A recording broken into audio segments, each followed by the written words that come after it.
कर रहे हैं और बहुत सारे पुराने प्लेयर्स भी हमें नज़र आ रहे हैं जो मुख्तलिफ लिबादे ओढ़ कर ये तासुर देने की कोशिश कर रहे हैं कि अभी भी वो ताकतवर हैं। अभी साबिर शाकर बता रहे थे एक ऐसे ही साबका ताकतवर शख्स की कहानी जिनके नाम के आखिर में आता है बाजवा। जी जनाब साबिर शाकिर साहब। तो मैंने कहा कि एक शहबाज शरीफ साहब इलेक्शन नहीं चाहते और दूसरे बाजवा साहब नहीं चाहते, और आज शहबाज शरीफ साहब ने अपना प्लेयर उतारा, तलाल चौधरी को जाके जरा गनसन डालें, और एक बाजवा साहब ने अपना प्लेयर उतारा और वो थे मलिक अहमद खान साहब, और दोनों का एजेंडा एक ही था और दोनों इंतखाबात के खिलाफ बोले, दोनों पीटीआई के खिलाफ बोले, दोनों ने पर्सनल अटैक्स किए। और बाजवा साहब, मलिक अहमद खान जो है वो आपको मालूम है कि बाजवा साहब के एक नुमाइंदे हैं इस वक्त काबीना में और उन्हीं की गुफ्तगू करते हैं। तो बाजवा साहब इनफैक्ट वो भी इसी कैंपेन में निकले हुए हैं कि किसी भी तरीके से ये टॉक्स जो हैं ये कामयाब ना हो और ये इलेक्शन ना हो, इलेक्शन को रोका जाए, असम्बलियां तहलील ना हो। तो वो बज़ाहिर तो आपको पता है जब ताकत होती है तो उस वक्त परवेज मुशर्रफ साहब की तरह वो मुक्के लहराते थे, तो आजकल वो है नहीं। एक और खतरनाक बात मैं आपको बता दूं कि बाजवा साहब जो है वो इदारे को मिसयूज कर रहे हैं अभी भी, और आई थिंक इदारे को भी चाहिए कि यानी इदारे के नाम को मिसयूज कर रहे हैं। अब इदारे से तो उनका ताल्लुक नहीं है बिकॉज ही इज रिटायर्ड। जी बिल्कुल, तो वो अभी भी अपने आप को रिटायर्ड तस्वर नहीं कर रहे, जो अपने आप को पेश करते हैं वो रिटायर्ड के तौर पे नहीं पेश करते, वो कहते हैं कि बस आप समझ जाएं। तो इसलिए इदारे को डिस्टेंस करना चाहिए और बताना चाहिए, क्योंकि वो ये अभी भी वो चोरन बेच रहे हैं कि नहीं वो जो मैं बस यूं करते हैं। तो वो सारी चीजें ये खतरनाक काम है, क्योंकि यही असल में वो इस तरफ चल रहे हैं।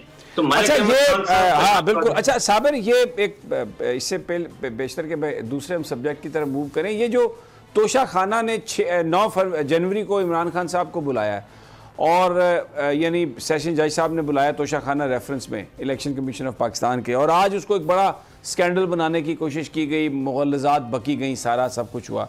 इस केस में जो लोग मामला समझने वाले हैं वो इस केस में तो कोई जान ही नहीं है, तो ये सबसे ज़्यादा बैंक उसी पे कर रहे हैं। तो ये बेसिकली एक मीडिया ट्रायल करना चाह रहे हैं ना खान साहब का, कि किसी तरीके से पाकिस्तान के लोगों के दिलों में ये बात जाए कि इमरान खान भी चोर है, क्योंकि ये तो सर्टिफाइड चोर हैं, एस्टैब्लिश चोर हैं, पीडीएम के लोग जो सारे भागे हुए हैं।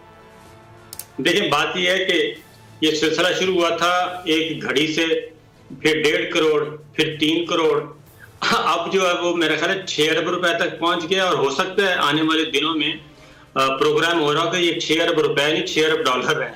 और उसके बाद उसका बताया जा रहा है कि कलर इसका ये था, इसका कलर न्यू ब्लू था और ये रेड था, और इसका कॉम्बिनेशन बनाएं तो फिर ये अरबों रुपए में चला जाता है।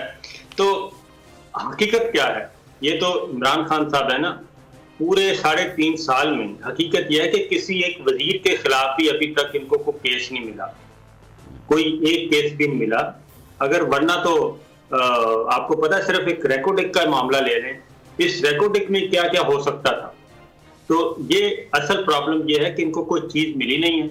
एक तोशा खाना है, और तोशा खाना भी इन्होंने इसका भी आपको बता दूं कि जो मास्टरमाइंड है तोशा खाना का वो है चीफ इलेक्शन कमिश्नर।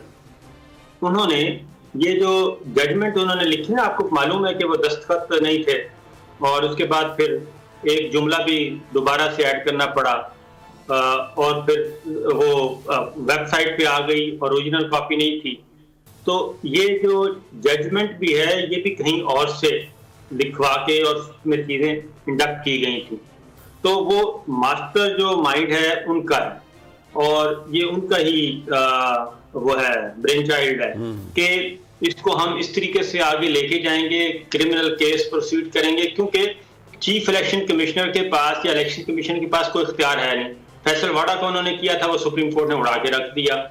और जो इन्होंने फॉरेन फंडिंग में काम किया था, जो इन्होंने डिस्क्वालीफाई किया था, तो high court, Islamabad high court में जब मामला गया तो चीफ जस्टिस नल्ला साहब थे, उन्होंने कहा ये केस स्टे का भी नहीं बनता, वो तो जजमेंट आई और वो खत्म हो गई है, वो तो एक मियां वाली सीट थी, वो खत्म हो गई है, बात खत्म। तो ये उनका है असल में कि इसको हम क्रिमिनल प्रोसीडिंग्स की तरफ लेके जाएंगे, और हो सकता है ये 6 अरब से आगे जाके 6 अरब डॉलर तक पहुंच जाए। तो ये आपकी बात सही है कि इमीडिएट ट्रायल है इनका, है कि जी पहले इनकी जरा थोड़ी सी वो शोहरत इनकी खराब करनी चाहिए, उसके बाद बददिल करें लोगों को, क्योंकि लोग टूट नहीं रहे। अरकान पार्लियामान सब के सब ने इनकार कर दिया, किसी एक ने भी नहीं कहा कि हम पीटीआई छोड़ने के लिए तैयार हैं, किसी एक ने भी।